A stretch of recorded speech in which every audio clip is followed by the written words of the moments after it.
ஏதாவது ஒன்று படிச்சிருப்பீங்க. ஒரு சின்ன சமுதாயமாக அந்த கூட்டு குடும்பம் இருந்தபோது அந்த வேருக்கு நீர் ஊற்றப்பட்டு கொண்டே இருந்தது.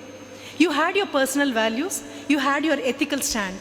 அந்த 7 வயசுக்குள்ள நமக்கு தெரியும். அப்போ என்ன திருப்பி திருப்பி சொல்லியிருப்பாங்க அப்படின்னா, தாத்தா என்ன பண்ணுறாருன்னு பாரு, அவர் எப்போ காலையில் குளிச்சுட்டு வந்து உட்காந்துட்டார்ல, சாமியை பார்க்குறாருல, உட்காந்து நீயும் சாமி முன்னாலும் உட்காரு, நீயும் பிரார்த்தனை பண்ணு, நீயும் கூடவே இதை சொல்லு, நீயும் நெத்திக்கு இதை தொடு, நீயும் விபூதி தொடு அல்லது நாம எழுது. திருப்பி திருப்பி திருப்பி திருப்பி உங்க முன்னால் போகக்கூடிய நபர் வேருக்கு, இந்த சின்ன குழந்தையோட 7 வயசுக்குள்ள வேருக்கு நீர் ஊற்றிட்டே இருந்திருப்பாங்க. அதை விட்டு வெளியில் வந்ததுக்கப்புறம் நமக்கு வேருக்கு நீர் ஊற்ற நபர் இல்லாமல் போச்சு. as a result of which நம்ம என்ன எழுந்துட்டோம் அப்படின்னா, இந்த personal values, I stand for this. எத்தனை பேர் எதிர்த்தாலும் மிக மென்மையாக சொல்வேன், இது இந்த ஒரு குறிக்கோளை விட்டு என்னால் விலக முடியாது, இதை விட்டு என்னால் விலக முடியாது. யோசிச்சு பாருங்களேன், 1947 என்னவாக இருந்திருக்கும்? அதற்கு முன்னால் அத்தனை பேருக்கும் இந்த ஒற்றை விழுமையும் இருந்திருக்கும், எல்லாருக்கும் இந்த ஒற்றை கனவு இருந்திருக்கும், நாடு சுதந்திரம் அடையணும் அப்படிங்கிற ஒரு கனவு மட்டும்தான் இருந்திருக்கும். அதற்காக வீட்டில் இருந்த எல்லாரும் ஏதோ ஒரு விதத்தில் போராடி இருந்திருப்பாங்க. அந்நிய துணியை உடுத்தாமல் இருந்திருப்பாங்க, உப்பு சத்தியாகிரகமாக அதற்காக போராடி இருப்பாங்க. உங்கள் வீட்லையும் எங்கள் வீட்லையும் களம் இறங்காட்டா கூட கண்டிப்பாக காந்தியனுடைய எண்ணங்களை சொன்னவங்க தான் எல்லாருமே. காலில் விழுந்து கும்பிட்டா கூட என்ன சொல்லுவாங்க தெரியுமா?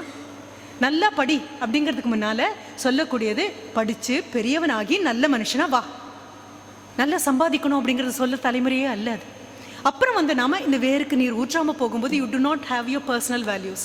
இப்போ கேட்கலாம், மேம் எனக்கு வயசு 35 ஆச்சு, திடீர்னு பர்சனல் வேல்யூ முடியுமா? அதற்காகத்தான் சொன்னேன், இந்த ஆழ்மனதை நாம் தான் பக்குவப்படுத்தி எடுக்கணும்.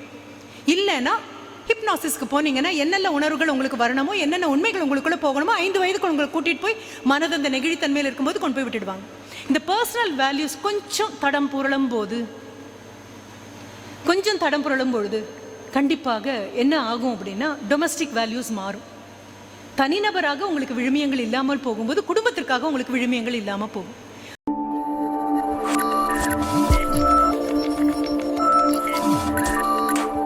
சரி, மாற்றி சொல்லலாம். நான் வரப்போறேன், என்னை அறிமுகப்படுத்தணும் அப்படின்னு ஒரு பணி ஒரு நபருக்கு கொடுத்துருக்காங்க. அது கொடுத்த அடுத்த நிமிஷம் அவர் ஏற்றுக்கிட்டாரு அப்படின்னா மிக அழகாக வார்த்தைகளை கோர்வையாக போட்டு, அதுவும் கும்பகர்ணனுடைய கொள்ளு பேரர்கள் எல்லாம் கூட்டிகிட்டு வந்து பாவம் தூங்கிட்டு இருக்கிறவங்களன்னு தரதரன்னு இழுத்துட்டு வந்து, அது வந்து அவங்க மேலே என்ன விழுந்தாலும் அது கொசு கடிச்ச மாதிரி அப்படி மாற்றிப்படு, அவ்வளோ அழகாக அவ்வளோ நளினமாக he has spent some time homework பண்ணுறதுக்காக. ஏன்னா அது ஆமாம் அப்படின்னு அவர் சொன்ன அடுத்த நிமிஷம் அவருடைய கான்ஷியஸும் அன்கான்ஷியஸும் சேர்ந்து ஆமாம்னு சொல்ல அவரால் வந்து மேடையில் பண்ண முடிஞ்சுது. ஆனால் இதே வாய்ப்பை இங்கே இருக்கக்கூடிய எத்தனை பேர் உரிமையாக ஒழுங்காக எடுத்துகிட்டு இருப்போம்? வேலைகள் எடுக்கும்போது கூட அப்படி தான். இங்கே ஒரு ஃபங்க்ஷன் நடக்க போகுது, நம்மளோட ஒரு விழா நடக்க போகுது, ஆண்டு விழா நடக்க போகுது, யாரெல்லாம் பங்கெடுக்க போகிறீங்க அப்படின்ன உடனே நம்மளை அறியாமல் கையை இப்படி தூக்க நினைப்போம். ஆனால் அந்த 7ஆம் வகுப்பிலோ 8ஆம் வகுப்பிலோ 10ஆம் வகுப்பிலோ ஏதோ ஒரு ஆசிரியர் சொன்ன ஒரு வார்த்தை, இங்கே பாரு பேச்சு போட்டின்னு போகிற, இதோட 2 தடவை போயாச்சு, மேடைக்கு போன 3ஆவது தடவை உனக்கு குரல் எல்லாம் போயிடும், எல்லோருக்கும் வணக்கம் அப்படின்றதுக்கப்புறம் வார்த்தைகள் தெரியாது, குமிஞ்சு பேப்பரை படிக்க ஆரம்பிப்பேன், பயத்தில் உளர ஆரம்பிப்பேன். வேண்டாம், உனக்கு யாரோ எங்கேயோ எப்போதோ சொன்னது எங்கே போய் உட்காரும் அப்படின்னா, உங்களுடைய நனவில் போய் உட்காராது, உங்களுடைய ஆழ் மனதில் போய் உட்காரும். த ஆட்டோ பைலட் ஒவ்வொரு தடவையும் முனைப்போடு நான் இதை செய்கிறேன் நீங்கள் கையை தூக்கும் போது, இது உன்னால் முடியுமா அப்படின்னு பின்னால் ஒரு கேள்வியை இந்த ஆழ்மனது கேட்டுடுச்சுன்னு வைங்களேன், அதுக்கப்புறம் இது வரைக்கும் அந்த வேலையை நீங்கள் செஞ்சதாக கிடையாது. அது ஒரு வீடு வாங்குறதாக இருந்தாலும் சரி, இல்லை காலையில் 5 மணிக்கு எழுந்திருக்கிறதாக இருந்தாலும் சரி, இல்லை என் மனைவிக்கு நான் கண்டிப்பாக கிச்சனில் உதவ போகிறேன் அப்படிங்கிறதாக இருந்தாலும் சரி, அலுவலகத்திலேருந்து களைத்து போய் வீடு வரும்போது அவளுக்கு கண்டிப்பாக ஒரு காஃபி நான் போட்டு கொடுப்பேன் அப்படின்னு நீங்கள் நினைக்கும் பொழுது அது எவ்வளோ சத்தியமோ அவ்வளோ சத்தியம். ஆமாம், ஒரு தடவை காஃபி போட்டு கொடுத்தா அப்புறம் தினமும் கேட்க ஆரம்பிச்சிருவாங்க. ஒரே ஒரு தடவை நாம் இதில் பார்ட்டிசிபேட் பண்ணி நாம் இதை பண்ணி காமிச்சிட்டோம் அப்படின்னா ஒவ்வொரு தடவை ஃபங்க்ஷனுக்கும் மைக்கை நம்மக்கிட்ட கொடுத்துருவாங்க. எல்லாருக்கும் கிடைக்கிற சம்பளம் தானே கிடைக்குது, இதுக்காக என்ன தனியாக கொம்பா வச்சுருக்காங்க, இதுக்காக தனியாக என்ன ஆகுதுன்னு பாருங்கள். உங்கள் சப்கான்ஷியஸ் லெவலை தாண்டி இந்த கான்ஷியஸ் இந்த டிபேட் வருது இல்லையா? ஆமாம், இது என்ன பெரிய விஷயமா, இது என்ன பண்ணணுமா அப்படின்னு கேட்டிங்கன்னு வைங்களேன், இது எத்தனை பிரச்சனையும் மேலே ஓடிட்டு இருக்கும்போது கவலையே படாமல் நீங்கள் சொல்கிற எதையும் கேட்காம உட்காந்துருக்கோம் உங்களுடைய ஆழ்மனம். பெரிய பிரச்சனை வருது, அதுதான். ஆமாம் நான் கிளறங்குவேன், ஆமாம் நான் செய்வேன், ஆமாம் நான் பேசுவேன், ஆமாம் நான் பாடுவேன், ஆமாம் நான் ஆடுவேன், யார் என்ன நினைத்தாலும் அதை பற்றி கவலை இல்லை, யார் என்ன சொன்னாலும் அதை பற்றி கவலை இல்லை, நீங்கள் முடிவு பண்ணிட்டீங்கன்னு வைங்க, ஆழ்மனது ஓகே அப்படின்னு சொல்லும். அதுக்கு நெகட்டிவ் பாசிட்டிவ் தாட்ஸ்லாம் வித்தியாசம் தெரியாது. வலி எது தரும், வலி எது தராது, இது மட்டும்தான் அதுக்கு வித்தியாசம் தெரியும். அப்போ என்ன நினைக்கிறோம்? மேடையில் ஏறணும், பேசணும், இதெல்லாம் ஆசைப்படுறோம். டயத்துக்கு வந்துடணும், எல்லாரும் ஓடுறத விட ஒரு எக்ஸ்ட்ரா மைல் ஓடணும், மேனேஜர் எதிர்பார்க்கறத விட இன்னும் அழகாக செய்யணும், சூப்பர்வைசர் கேட்கறத விட இன்னும் அழகாக செய்யணும். நான் காலேஜில் பிஇ பண்ணும்போது இதெல்லாம் படித்தேன். இதெல்லாம் வெறும் ஃபேக்ட்ஸாக டேட்டாவாக இருந்தது. அதெல்லாம் வெறும் லேபில் போய் டெஸ்ட் பண்ணி எனக்கு ஒரு டிகிரி கிடச்சிருச்சு. ஆனால் இந்தியாவுக்கு என்ன வேண்டாம்? என்ஜினியரிங் கிராஜுவேட்ஸ் வேண்டாம், என்ஜினியர்ஸ் வேணும். அப்படின்னு பார்க்குற நபராக இருந்தீங்கன்னா அது அத்தனையும் உங்களால் கொண்டு வந்து இங்கே போட முடியும். அது அத்தனையும் உங்களால் கொண்டு வந்து ரிசர்ச்சுக்குள்ளே போட முடியும், இனோவேஷனுக்குள்ளே போட முடியும். ஆனால் என்ன ஞாபகம் வருது, மனதுக்குள்ளே எப்பெல்லாம் இந்த அலைப்பாய்ச்சல் எந்த விஷயமாக இருந்தாலும், இந்த பஸ்ஸில் போகலாமா அடுத்த பஸ்ஸில் போகலாமா அப்படின்னு நீங்கள் நினச்சிட்டு இருக்கும்போது பஸ் போயிடுமே தவிர நம்ம இது வரைக்கும் ஏறினது கிடையாது. அப்போ வேருக்கு நீர் அப்படின்னு நான் சொல்லக்கூடியது இந்த ஆழ் மனதை கொஞ்சம் ஒழுங்கு பண்ணி எடுக்கிறது. அதனால தான் இந்த ஆழ் மனதுக்குள்ளே போகாது. அப்படிங்கும் பொழுது தான் ஆசிரியர்கள் என்ன பண்ணுறாங்க அப்படின்னா, இதே ஃபார்முலாவை 100 தடவை எழுது, இதே ஃபார்முலாவை இம்போசிஷன் எழுது, 1000 தடவை எழுது. எதற்காக? இப்போ கூட ஏதாவது ஒரு வார்த்தைக்கு எனக்கு ஸ்பெல்லிங் தெரியலன்னா, ஏன்னா நான் வர வழியில் ஒரு போர்டு பார்த்தேன், நல்ல பெரிய போர்டு, என்ஜினியர்ஸ்க்கு ENGINEARS அப்படின்னு போட்டிருந்தாங்க. ஒருவேளை நாங்கள் லாங்குவேஜ் டீச்சர்ஸாக இருக்கும்போது எங்கள் கண்ணுக்கு தான் இந்த தப்பெல்லாம் படுமோ என்னமோ. எல்லாரும் பார்த்துட்டு தானே போயிருப்பாங்க. அப்போ நான் யோசிச்சுட்டே இருந்தேன், நான் படித்த வரைக்கும் 2 இருந்ததே, அதனால் பறந்து போச்சா அப்படின்னு நினச்சிட்டே வந்தேன் நான். ஒரு நிமிடம். அப்போ எனக்கு ஸ்பெல்லிங் தெரியலன்னா என்ன பண்ணுவேன் தெரியுமா? அடுத்த நிமிஷம் பேனாவை பிடித்து எழுத ஆரம்பிப்பேன். கண்டிப்பாக இந்த மொபைலில் டிக் பண்ணி பார்க்க மாட்டேன், பேனாவை பிடிச்சி எழுத ஆரம்பிப்பேன். அப்போ நீங்கள் கேட்கலாம், என்ன மேடம் உங்களுக்கே தெரியாது, உங்கள் விரலுக்கு தெரியுமா? தெரியுமே. இதுக்கு பேர் மசில் மெமரி அப்படின்னு சொல்லுவோம். Muscle memory. எழுதி எழுதி எழுதி எழுதி ஆழ்மனதுக்கு கொண்டு போக முடியாத விஷயங்களை அப்படி தான் வாய்ப்பாடு மனப்பாடம் ஆச்சு. அப்படி தான் ஒவ்வொன்றும் ஆல்ஃபபெட் அப்படி தான் மனப்பாடம் ஆச்சு. ஒவ்வொரு எழுத்தும் இங்கிலீஷ் ஆல்ஃபபெட்டில் இருக்கிற எல்லாம் அப்படி தான் போச்சு. தமிழ் அகராதியில் இருக்கக்கூடிய எல்லா எழுத்துக்களும் அப்படி தான் போச்சு. மீண்டும் மீண்டும் மீண்டும் மீண்டும் எழுதினோம். 1 2ன்னு எழுதும்பொழுது 9 நம்ம P மாதிரி போட்ட நாட்கள் உண்டு, B D மாதிரி போட்ட நாட்கள் உண்டு. மாற்றி மாற்றி எழுதி மீண்டும் மீண்டும் மீண்டும் இந்த விரலுக்கு பயிற்சி கொடுத்து கொடுத்து கொடுத்து it becomes a muscle memory because it cannot enter into your subconscious. உங்களுடைய ஆழ் மனதுக்குள்ளே போக முடியாது. அப்போ என்னவாக ஆகணும்னு நினைக்கிறீங்களோ அதை மட்டும் உங்ககிட்ட சொல்லணும். ஆட்டோ சஜஷன் ரொம்ப சுலபமாக சொல்லிடுவாங்க, ஆட்டோ மோட்டிவேஷன் அப்படின்னு ரொம்ப ரொம்ப சுலபமாக சொல்லிடுவாங்க. ஆனால் சொல்கிறது ரொம்ப சுலபம், செய்கிறது ரொம்ப ரொம்ப கஷ்டம். 5 மணிக்கு எழுந்திருக்கிறேன் அப்படின்னு நீங்கள் முடிவு பண்ணி எல்லாரும் சொல்லலாம், ஆஹா பிரம்ம முகூர்த்தம் 5 மணிக்கு எழுந்திருச்சிங்க அப்படின்னா ஆக்சிஜன் நிறையா இருக்குது, எல்லாம் தலைக்குள்ளே போகும், ரொம்ப நல்லாயிருக்கும். ஆனால் பிரம்ம முகூர்த்தம் தெரிஞ்சவங்களுக்கெல்லாம் நம்ம முகூர்த்தம் தெரியாது இல்லையா? நம்ம முற்றிலும் வேற நாள். 5 மணிக்கு அலாரம் வச்சு எழுந்திரிச்சு அடித்து திருப்பி படுக்கிறோம், அல்லது அம்மாவையோ அப்பாவையோ எழுப்பி விட சொல்கிறோம், அல்லது மனைவியை எழுப்பி விட சொல்கிறோம், அல்லது நம்ம குழந்தை நம்மளை எதிர்பார்க்குது அப்படின்னா ஒன்று புரிஞ்சுக்கோங்க, 5 மணிக்கு யாராவது வெளியிலிருந்து எழுப்பி விட்டு, அது it can be an alarm time piece or it can be your mother, யாராக இருந்தாலும் ஒரு நாளும் வாழ்க்கையில் 5 மணிக்கு எழுந்திருக்க முடியாது உங்களால். 5 மணிக்கு நான் எழுந்திருக்கிறேன் அப்படிங்கிற முடிவை உங்களுடைய ஆழ்மனதுக்கு தள்ளினா மட்டும்தான் உங்களால் 5 மணி இல்லை 4:45 எழுந்திரிச்சிருவீங்க. உங்களை யாரும் எழுப்பி விட தேவையே இல்லை. என்ன காரணம்? உதயம் அப்படிங்கிறது வெளியில் அல்ல, உதயம்ங்கிறது உள்ளுக்குள்ளே. அப்போ இந்த சப்கான்ஷியஸை வழிக்கு கொண்டு வருது தான் இந்த வேருக்கு நீர். அந்த வேருக்கு நீரை எடுத்துக்கிட்டீங்க அப்படின்னா எப்படி பார்க்கலாம்? குடும்பத்துக்குள்ளே உங்களுக்குன்னு சில வேல்யூஸ் இருக்குது, சில ரோல் இருக்குது. இங்கே உட்காந்துருக்கக்கூடியவங்க மகன் அப்படிங்கிற ஒரு ரோல் ப்ளே பண்ணலாம், அப்படி ஒரு உங்களுக்குன்னு ஒரு பணி இருக்குது, அப்படி ஒரு நிலை இருக்குது இல்லையா? மகன் அல்லது மகளாக இருக்கலாம், கணவனாக இருக்கலாம், மனைவியாக இருக்கலாம், அண்ணனாக இருக்கலாம், தம்பியாக இருக்கலாம், அடுத்த வீட்டு அண்ணாவாக இருக்கலாம், இங்கே சக ஊழியராக இருக்கலாம், சூப்பர்வைசராக இருக்கலாம், மேனேஜராக இருக்கலாம். நீங்கள் என்னவாக இருந்தாலும் சரி, இது எதுவாக இருந்தாலும் இந்த 7 வயதுக்குள்ளே கிடைச்சிருந்தது அப்படின்னா முதல் காரியம் என்னவாக இருக்குன்னா பர்சனல் வேல்யூஸ், உங்கள் சார்ந்த விழுமியங்கள். என்ன பண்ணினாலும் இதை என்னால் விட்டு கொடுக்க முடியாது. நான் பழக்கங்கள் சொல்லலை. I am not talking about habits, I am talking about values, I am talking about ethical standard.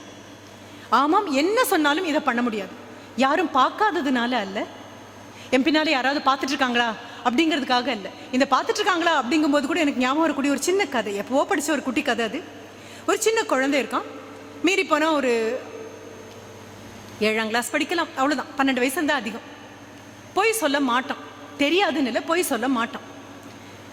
அவனுடைய கொள்கையாக அவன் வளர்ந்த விதமாக என்னவாக இருந்தாலும் சரி, அவனுக்கு பொய் வராது.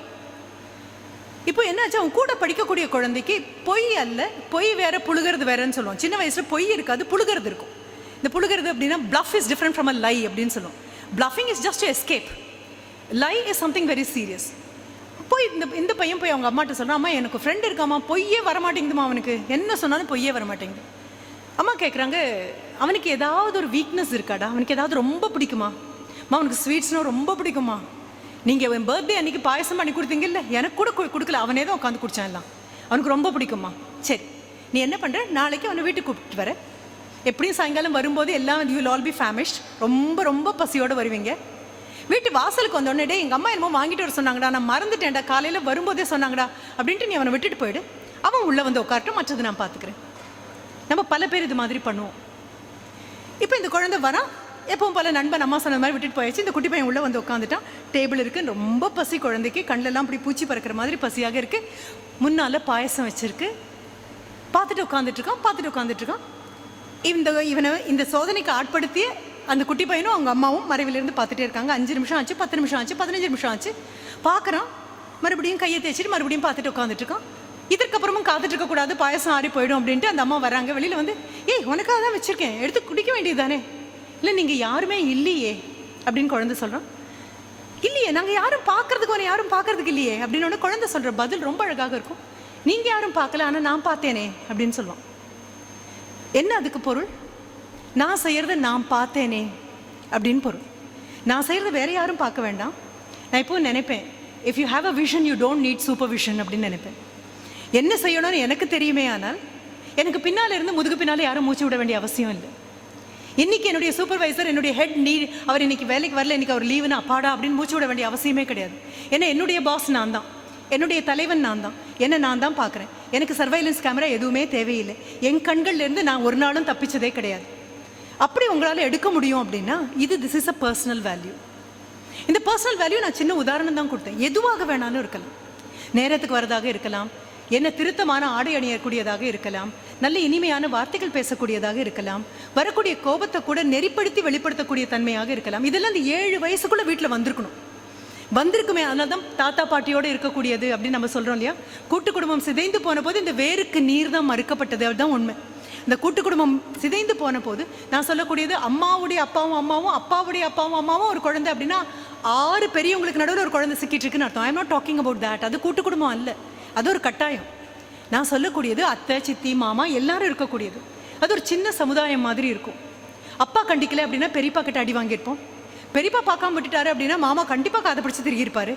அம்மா சாப்பாடு கொடுக்க மாட்டேன் போ அப்படின்னு சொல்லியிருந்தா அத்தை தனியாக கூட்டிகிட்டு போய் சாப்பாடு கொடுத்துருப்பாங்க. பாட்டி உட்கார வச்சு ஏதாவது ஒரு கதையை சொல்லியிருப்பாங்க. தாத்தா கிட்ட ஏதாவது ஒன்று படிச்சிருப்பீங்க. ஒரு சின்ன சமுதாயமாக அந்த கூட்டு குடும்பம் இருந்தபோது இந்த வேருக்கு நீர் ஊற்றப்பட்டு கொண்டே இருந்தது.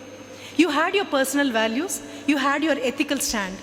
அந்த 7 வயசுக்குள்ளே நமக்கு தெரியும். அப்போ என்ன திருப்பி சொல்லியிருப்பாங்க அப்படின்னா, தாத்தா என்ன பண்ணுறாருன்னு பாரு, அவர் எப்போ காலையில் குளிச்சுட்டு வந்து உட்காந்துட்டார்ல, சாமியை பார்க்குறாருல, உட்காந்து நீயும் சாமி முன்னாலும் உட்காரு, நீயும் பிரார்த்தனை பண்ணு, நீயும் கூடவே இதை சொல்லு, நீயும் நெத்திக்கு இதை தொடு, நீயும் விபூதி தொடு அல்லது நாம எழுது. திருப்பி உங்க முன்னால் போகக்கூடிய நபர் வேருக்கு, இந்த சின்ன குழந்தையோட 7 வயசுக்குள்ளே வேருக்கு நீர் ஊற்றிட்டே இருந்திருப்பாங்க.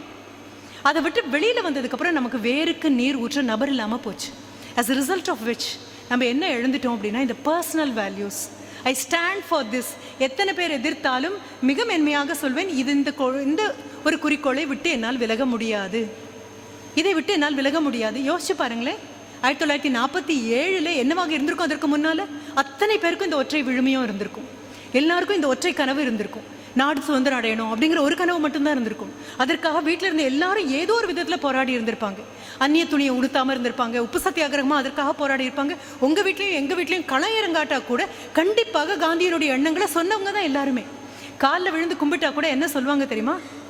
நல்லா படி அப்படிங்கிறதுக்கு முன்னால் சொல்லக்கூடியது, படித்து பெரியவனாகி நல்ல மனுஷனா வா, நல்லா சம்பாதிக்கணும் அப்படிங்கிறது சொல்ல தலைமுறையே அல்ல அது. அப்புறம் வந்து நாம இந்த வேருக்கு நீர் ஊற்றாமல் போகும்போது you to not have your personal values. இப்போ கேட்கலாம், மேம் எனக்கு வயசு 35 ஆச்சு, திடீர்னு பர்சனல் வேல்யூ முடியுமா? அதற்காகத்தான் சொன்னேன், இந்த ஆழ் மனதை நாம் தான் பக்குவப்படுத்தி எடுக்கணும். இல்லைன்னா ஹிப்னாசிஸ்க்கு போனீங்கன்னா என்னென்ன உணர்வுகள் உங்களுக்கு வரணுமோ, என்னென்ன உண்மைகள் உங்களுக்குள்ளே போகணுமோ 5 வயதுக்கு உங்களை கூட்டிகிட்டு போய் மனது அந்த நெகிழித்தன்மையில் இருக்கும்போது கொண்டு போய் விட்டுடுவாங்க. இந்த பர்சனல் வேல்யூஸ் கொஞ்சம் தடம் புரளும் பொழுது கண்டிப்பாக என்ன ஆகும் அப்படின்னா, டொமஸ்டிக் வேல்யூஸ் மாறும்.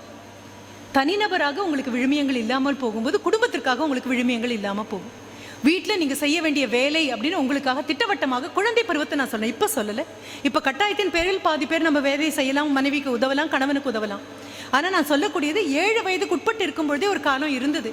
வீட்டு வாசலில் பால் கறக்கிறதுக்காக வரும்பொழுது பால் பாத்திரத்தை எடுத்துகிட்டு அம்மா போனாங்க அப்படின்னா குட்டி சின்ன டம்ளர் எடுத்துகிட்டு அந்த குழந்தையும் போகும். அம்மா துணி துவச்சிட்டு இருக்காங்க அப்படின்னா சின்ன ஒரு கர்ச்சீஃபாக இருக்கும் அல்லது இட்லிக்கு போட்டிருக்கக்கூடிய துணியாக இருக்கும், அதையாவது அந்த குழந்தை தன்னால் முடிஞ்ச அளவு துவைக்கும். என்ன படிச்சது அந்த குழந்தை அப்படின்னா, அந்த கூட்டு குடும்பத்தில் it has a role to play. வீட்டில் அங்கமாக இருப்பதற்கு மகனாகவோ மகளாகவோ பேரனாகவோ பேத்தியாகவோ இருப்பதற்கு நான் ஒரு வேலையை செய்தாக வேண்டும். அது அம்மா காய் நறுக்கும் பொழுது அதை கழுவி கொடுக்கறதாக இருந்தாலும் சரி, அம்மா மடிச்சு வச்ச துணியை எடுத்துக்கொண்டு போய் அம்மா எங்கே வைக்கணும்னு சொல்கிறாங்களோ அங்கே வச்சாலும் சரி, கூட்ட தெரியுதோ இல்லையோ கூட்டினதாக இருந்தாலும் சரி. இப்போ கூட பார்த்துருப்பீங்க குழந்தைங்க, நீங்கள் உங்கள் ட்ராலியை எடுத்துகிட்டு போகும்போது அது தன்னுடைய ட்ராலியை எடுத்துகிட்டு போகிறேன் அப்படின்னு நிற்கும். அந்த ப்ளையபிள் ஏஜ் அது என்னவாக மாறும்? தனிநபருடைய விழுமியங்கள் கண்டிப்பாக உங்களுடைய குடும்பத்தின் விழுமியங்களாக மாறியிருக்கும். இப்போ நம்ம சொல்கிறோம் தானே, என்னுடைய மகனையோ மகளையோ நான் இளவரசன் மாதிரி வளர்க்குறேன், இளவரசி மாதிரி வளர்க்குறேன் அப்படின்னு பெருமைப்பட்டுக் கொள்ளக்கூடிய அப்பாக்களுக்கும் அம்மாக்களுக்கும் ஒரு சின்ன எச்சரிக்கை, வாழ்த்துக்கள் இல்லை எச்சரிக்கை. இந்தியா மன்னராட்சியை விட்டு வந்து 75 வருஷம் ஆச்சு. நீங்கள் இளவரசனையும் இளவரசியும் அனுப்புனீங்க அப்படின்னா they will not be the right fit, they will become the misfit. ஏன்னா வீட்டில் எந்த பிரச்சனையும் கிடையாது, என்ன கிடைச்சாலும் முதல்ல இந்த குழந்தைக்கு கிடைக்கும், எதையும் எல்லாரோடையும் பகிர்ந்துக்கணுங்கிற விஷயம் கிடையாது. Parents have become departmental stores. ஒரு விரலை நீட்டினா 5 விரல் நீட்டின மாதிரி நம்ம வாங்குகிறோம். இந்த பொருள் கேட்டால் இது கேட்காத பொருளையும் வாங்கி கொடுக்குறோம். இதனால் என்ன இல்லாமல் போகுதுன்னா, நான் கேட்ட மாதிரி எல்லாம் எனக்கு கிடைக்கும். ஒரு காலத்தில் அப்படி ஒரு பாடல் இருந்தது, உலகம் பிறந்தது எனக்காக, ஓடும் நதிகள் எனக்காக. அதை மாற்றி எடுத்துட்டோம். இப்போ எல்லாம் எனக்காக, எல்லாம் எனக்காக அப்படின்னு வரும்பொழுது குடும்பத்திற்கான டொமெஸ்டிக் வேல்யூஸ் இல்லாமல் போயிடுது. குழந்தைங்களுக்கு I have a role to play இல்லாமல் போகுது. டொமெஸ்டிக் வேல்யூஸ் போயிடுச்சுன்னு வைங்களேன், அடுத்தது அடி வாங்கக்கூடியது முதலாக சமுதாயத்தோடு நீங்கள் அறிமுகப்படுத்தக்கூடிய அந்த இடமான பள்ளிக்கூடம் அல்லது கல்லூரி. அகாடமிக் வேல்யூஸ் போயிடும். எல்லா ஃபேனையும் ஆன் பண்ணியிருப்போம், எழுந்திரிச்சு போகும்போது ஏதாவது ஒரு குழந்தை மட்டும் எல்லாத்தையும் மறக்காமல் ஆஃப் பண்ணிட்டு போகுது அப்படின்னா அதுக்கு ஃபர்ஸ்ட் லீடராக கொடுக்க போகிறதில்ல. இல்லை ஒவ்வொரு முறையும் மின்சாரத்தை காப்பாற்றி தேக்க வைத்து சிக்கனமாக கடைப்பிடித்ததற்காக இந்த வருடத்திற்கான ஆண்டு விழா அப்போ பரிசு கொடுக்குறேன்னு யாரும் கொடுக்க போகிறதில்ல, யாரும் கண்டுகொள்ள கூட போகிறதில்ல. ஆனால் அந்த பாயசம் குடிக்க மாட்டேன்னு சொன்ன குழந்தை ஒரு வார்த்தை சொன்னாலையா, நான் பார்த்தேனே. அதே மாதிரி ஏதாவது ஒரு குழந்தைய பார்த்துருப்பீங்க, ஃபேன் ஆஃப் பண்ணிட்டு போகக்கூடிய குழந்தை. அந்த குழந்தை எங்கேயும் இருக்கும் தெரியுமா? அது அகாடமிக் வேல்யூவாக வந்து எல்லாரும் சிரிப்பாங்க. போர்டில் டேட் சரியாக போடல அப்படின்னா டீச்சர் வரது கூட அவசரமாக அந்த டேட்டை போடுற குழந்தையாக இருக்கும். நோட் புக்ஸை கொண்டு வந்து கொடுக்குற குழந்தையாக இருக்கும். இந்த குழந்தை வீட்டில் என்ன பண்ணியிருக்கும், அப்பா இருமுறை சத்தம் கேட்டால் அடுத்த நிமிஷம் தண்ணீர் வேணுமா அப்படின்னு கேட்குற குழந்தையாக இருந்திருக்கும். Somewhere the child would have taken up the responsibility to be a part of the family. குடும்பங்கிறது அவ்வளோ சாதாரண விஷயம் அல்ல. குடும்பத்தில் அங்கம் எடுக்காத குழந்தையை நம்பி நாட்டை விட முடியாது. இப்போ இங்கே அது தாண்டி உங்களுடைய கல்லூரி வாழ்க்கையை முடிச்சிட்டிங்கன்னு வைங்க, அதுக்கப்புறம் ஒரு இடத்துக்கு வரீங்க அப்படிங்கும்பொழுது இந்த வீட்டில் எடுத்த பொறுப்பு தான் தனிநபராக எடுத்த பொறுப்பு குடும்ப அங்கத்தினராக எடுத்தது ஒரு பள்ளிக்கூடத்திலேயோ அல்லது கல்லூரியிலையோ ஒரு மாணவனாக நீங்கள் எடுத்தது. அதே மனசோட வரும்பொழுது தான் இங்கே நடக்கக்கூடிய எல்லாவற்றிலையும் பொறுப்பெடுக்க முடியும், உங்களால் சந்தோஷமாக எடுக்க முடியும். அதுக்கு தான் நான் வேருக்கு நீர் அப்படின்னு கொண்டு போனதே அங்கே தான். ஆழ் மனதில் இருக்கக்கூடிய அந்த இடத்துல என்னால் முடியும், இந்த கம்பெனிக்கு நான் உழைக்கிறதுக்காக வந்திருக்கேன், சம்பளத்திற்காக வந்த நபர் அல்ல நான், உழைப்பதற்காக வந்த நான்.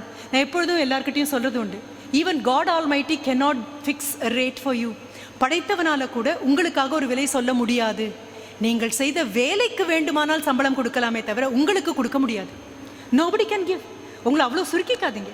அப்போ என்ன ஆகுது, மனதுக்குள்ளே இருக்கக்கூடிய இந்த எண்ணம், இது தாழ்வு மனப்பான்மையாக கூட இருக்கலாம். பக்கத்து வீட்டு குழந்தையோட உங்களை ஒப்பிட்டு அல்லது அத்தை பொண்ணோட ஒப்பிட்டு மாமா பையனோட ஒப்பிட்டு, இங்கே பாரு அவன் எவ்வளோ நல்லா படிக்கிறான், உனக்கு வராது, நீ சின்னதுலேயே அப்படி தான் சொன்ன இந்த விஷ வார்த்தைகள் உள்ளே போய் உட்கார்றது இந்த சர்ஃபேஸ் லெவலில் அல்ல. மேலே சிரிப்போம், அழுவோம், கலகலான் இருப்போம், எல்லாம் பண்ணுவோம். எல்லா அலைப்பாயறதும் எங்கே தான், கடலினுடைய மேலே மட்டும்தான். எங்கே அடியில் போயிடும் அப்படின்னா ஆழ் மனதுக்குள்ளே போய் இது பதிஞ்சிடும். இந்த 7 கீழ் 8 பகுதியாக உட்காந்துருக்கிற இடம் இருக்கு இல்லையா, அங்கே வந்து பதியும். வேற வழியே கிடையாது, நீங்களே தான் அதை உடைச்சி ஆகணும். நீங்கள் தான் உங்கள் வேருக்கு அந்த நீரை ஊற்றி ஆகணும்.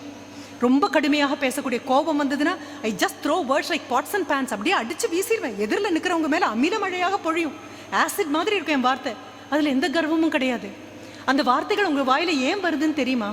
சின்ன வயசில் அப்பா கோவப்படுறதை பார்த்துருப்போம், தாத்தா கோவப்படுறதை பார்த்துருப்போம். அவங்க கோவப்படுறது மட்டும் இல்லை, அவங்க கோவப்பட்டு குரலை ஓங்கின அடுத்த நிமிஷம் குடும்பமே அடங்குறத பார்த்துருப்போம். பார்த்த அடுத்த நிமிஷம் நம்ம மனதுக்குள்ளே என்ன பாடம் போய் பதியும் தெரியுமா? எல்லாரும் அடங்கினாங்கங்கிற பாடம் அல்ல, குரல் ஓங்கி கத்தினா எல்லாரும் பயப்படுவாங்க அப்படிங்கிற பாடம் போய் பதியும். அது வரும்பொழுது நமக்கு அந்த வயது வரும்போது, நம்ம ஒரு 25 வயது 35 வயது வரும்பொழுது அந்த வயதோ நம்மளை எதிர்க்கக்கூடிய சக்தியோ இல்லாத நபர்களிடம், எதிர்க்க முடியாத நிலையில் இருக்கக்கூடிய நபர்கள்கிட்ட கண்டிப்பாக குரல் ஓங்கி தான் பேசுவோம், கத்தி தான் பேசுவோம். இல்லை பார்க்கக்கூடிய அந்த பார்வையில் வீட்டில் வேற மாதிரி வந்திருந்தது அப்படின்னா, வீட்டில் எந்த வேலை செய்கிறதாக இருந்தாலும் ஓடி ஓடி வந்து வேலை செய்கிற குழந்தையாக இருந்தால் கண்டிப்பாக பள்ளிக்கூடத்துக்கு ஓடி வந்திருப்போம்.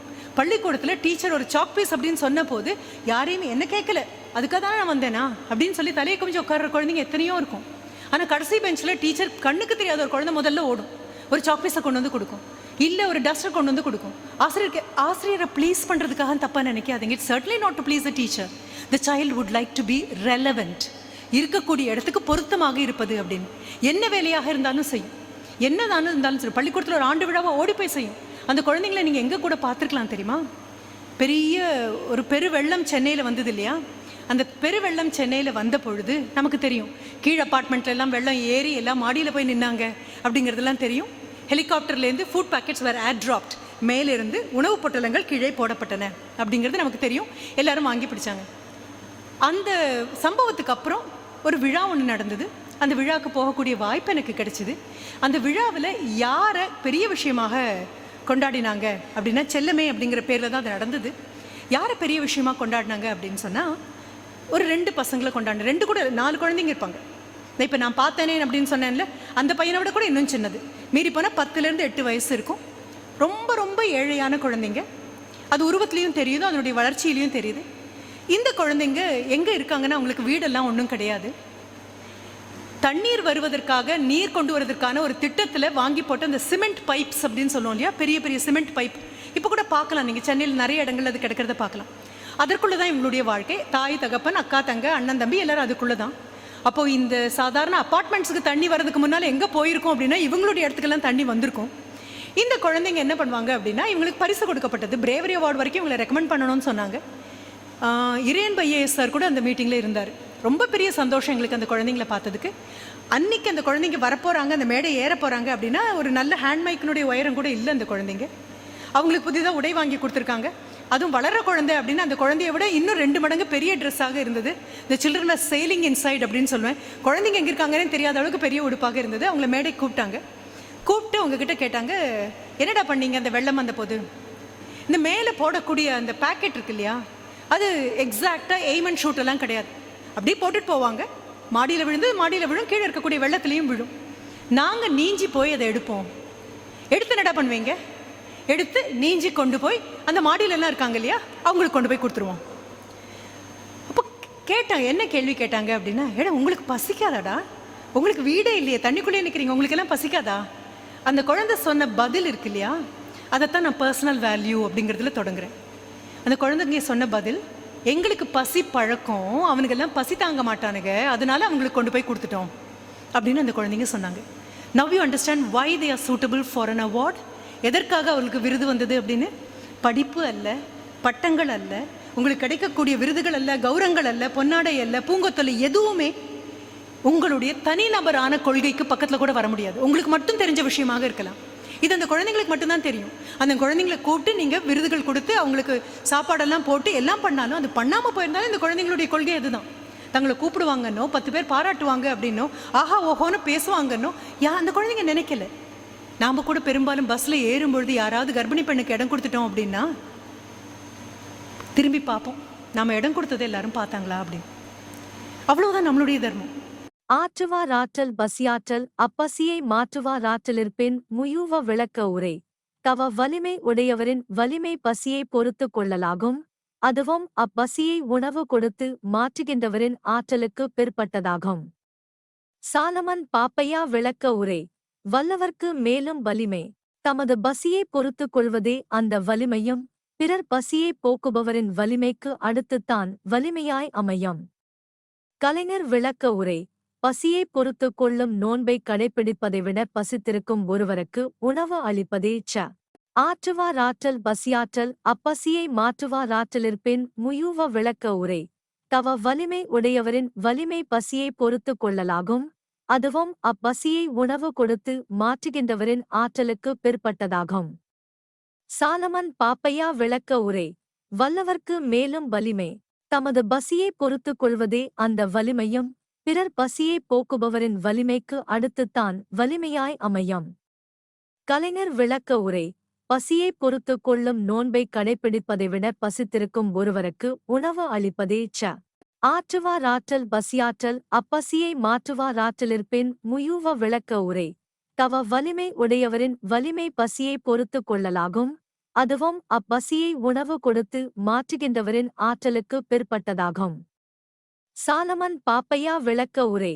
வல்லவர்க்கு மேலும் வலிமை. தமது பசியை பொறுத்து கொள்வதே அந்த வலிமையும் பிறர் பசியை போக்குபவரின் வலிமைக்கு அடுத்துத்தான் வலிமையாய் அமையும். கலைஞர் விளக்க உரை. பசியை பொறுத்துக் கொள்ளும் நோன்பை கடைப்பிடிப்பதை விட பசித்திருக்கும் ஒருவருக்கு உணவு அளிப்பதே ஆற்றுவாராற்றல் பசியாற்றல் அப்பசியை மாற்றுவாராற்றலிற்பின் முயூவ விளக்க உரை. தவ வலிமை உடையவரின் வலிமை பசியை பொறுத்துக் கொள்ளலாகும், அதுவும் அப்பசியை உணவு கொடுத்து மாற்றுகின்றவரின் ஆற்றலுக்கு பிற்பட்டதாகும். சாலமன் பாப்பையா விளக்க உரை.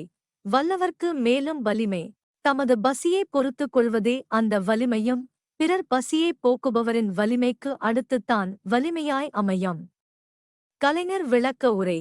பசியை பொறுத்துக் கொள்ளும் நோன்பை கடைப்பிடிப்பதை விட பசித்திருக்கும் ஒருவருக்கு உணவு அளிப்பதே ஆற்றுவாராற்றல் பசியாற்றல் அப்பசியை மாற்றுவாராற்றலிற்பின் முயூவ விளக்க உரை. தவ வலிமை உடையவரின் வலிமை பசியை பொறுத்துக் கொள்ளலாகும், அதுவும் அப்பசியை உணவு கொடுத்து மாற்றுகின்றவரின் ஆற்றலுக்கு பிற்பட்டதாகும். சாலமன் பாப்பையா விளக்க உரை. வல்லவர்க்கு மேலும் வலிமை. தமது பசியை பொறுத்துக் கொள்வதே அந்த வலிமையும், பிறர் பசியை போக்குபவரின் வலிமைக்கு அடுத்துத்தான் வலிமையாய் அமையும். கலைஞர் விளக்க உரை.